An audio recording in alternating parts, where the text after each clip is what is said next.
The worst day of my life was supposed to be my father's 60th birthday. The entire family gathered at Riverside Country Club. My older brother Brian stood near the stage, laughing with my parents. As soon as I walked in, my mother frowned. There she is. My father smiled at the guests. Meet our oldest daughter. He paused. She's still trying to become a doctor. A few people laughed politely. I forced a smile. My father continued. Meanwhile, our son Brian already owns 3 car dealerships. The applause came instantly. Brian raised his glass. I guess not everyone peaks at the same speed. More laughter. I quietly took my seat. No one noticed I hadn't touched my dinner. Growing up, Brian was always the success story. When he barely graduated high school, Dad bought him a brand new sports car. When I graduated first in my class, Mom asked, "That's nice. But did Brian sell another dealership this month?" Nothing I achieved ever seemed important. Not scholarships, not research awards, not medical school, not residency. Everything was compared to money. Brian made it, therefore, Brian mattered. Medical school wasn't glamorous. While Brian posted photos from luxury vacations, I spent holidays inside operating rooms. While everyone else slept, I studied anatomy until sunrise. I missed birthdays, Christmas dinners, family vacations, not because I didn't love my family, because people trusted doctors with their lives. I wanted to deserve that trust. For years, my parents introduced me exactly the same way. This is our daughter. She's still studying. Even after residency, even after fellowship, even after publishing medical research. In their minds, if I wasn't rich like Brian, I was still the family disappointment. Eventually, I stopped correcting them. 2 weeks before Dad's birthday, I received an unexpected phone call. Dr. Emily Carter? Speaking. This is the Executive Medical Board. We'd like to meet with you tomorrow morning. I assumed something was wrong. Instead, the hospital CEO greeted me personally. We've spent 6 months reviewing candidates. He smiled. Your surgical outcomes are among the best in the state. I sat quietly. He continued. Your leadership during the trauma expansion program impressed every department. Then he slid a folder across the desk. We'd like to appoint you as the new chief of surgery. For a moment, I couldn't breathe. Are you sure? He laughed softly. We're hoping you'll say yes. The appointment would remain confidential until the hospital's annual Medical Foundation Gala. Only senior leadership knew. Official announcements weren't allowed before the event. So, I told no one, not even my parents. To them, I was still trying to become a doctor. Back at Dad's birthday dinner, Brian raised another toast. You know, I'm glad someone in this family understands success. He looked directly at me. Not everyone is meant to win. Dad laughed. Medicine takes forever. Maybe one day she'll finally make something of herself. I quietly looked down at my plate.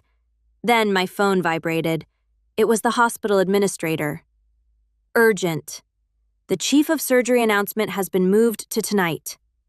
The foundation gala is starting early. The board needs you there immediately. I looked at the time. The gala was being held less than 10 minutes away, inside the city's largest medical center. I slowly stood. Mom frowned. Where are you going? I picked up my purse. I have somewhere important to be.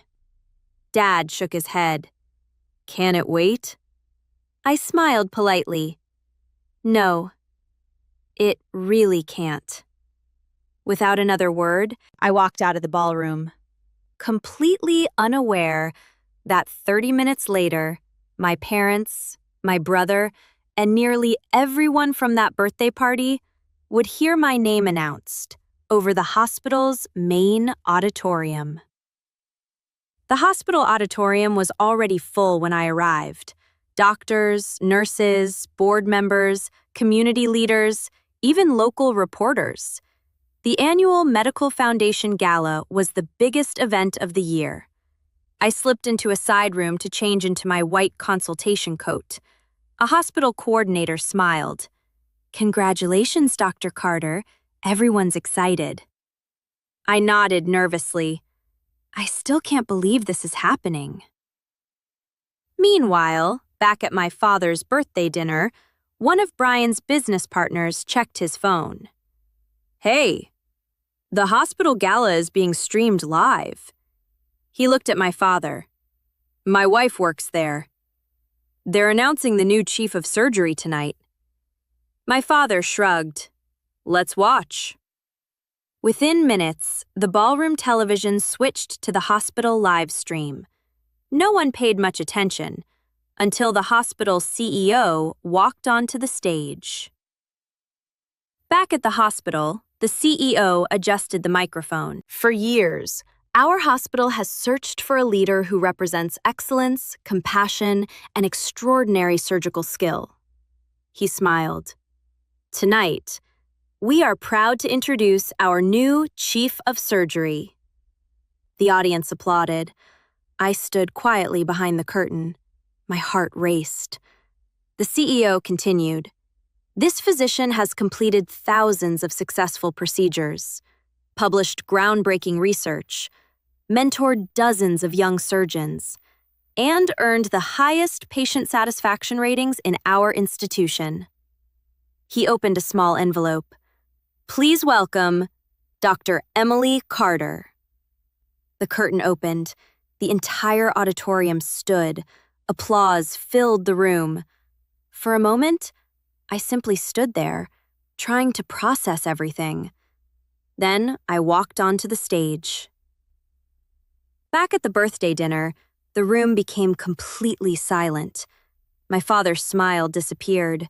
Mom stared at the television. Brian frowned. "No, that can't be." The CEO continued speaking. "Beginning next month, Dr. Carter will officially lead our entire Department of Surgery." The camera focused on me as I accepted the appointment. One of Brian's business partners slowly turned toward my father.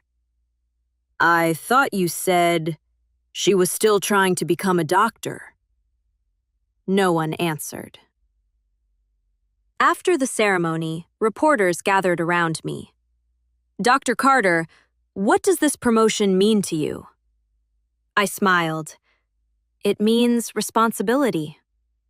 It means every patient deserves our very best." Another reporter asked, "Who inspired your journey?" I thought for a moment. "My grandmother. She taught me that success isn't about applause. It's about helping people when no one is watching." As I finished the interview, I heard a familiar voice. "Emily." I turned around. My parents were standing near the entrance. Brian stood a few steps behind them.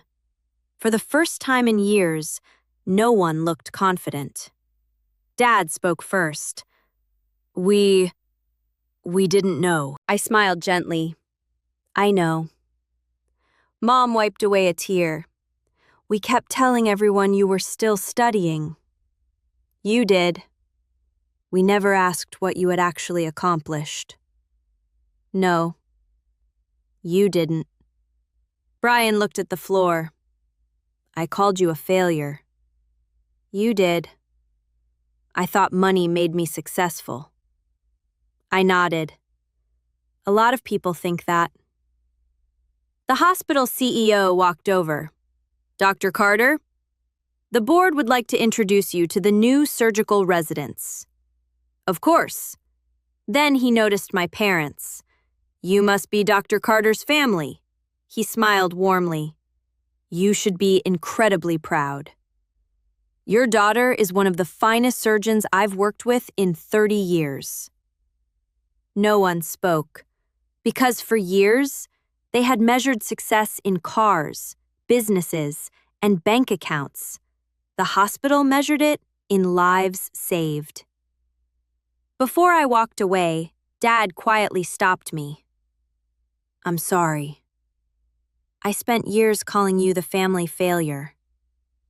I know, you became everything we never bothered to see. I smiled softly. I didn't become successful tonight. I've been building this life for years. You just never looked. He lowered his head. I know. As I walked back toward the operating wing, several young doctors congratulated me. Patients smiled as I passed. Nurses clapped, not because I wanted recognition, but because every person in that hospital understood something my family hadn't. Success isn't always the loudest person in the room. Sometimes, it's the one quietly showing up every day, saving lives, while everyone else is too busy deciding who they think is winning.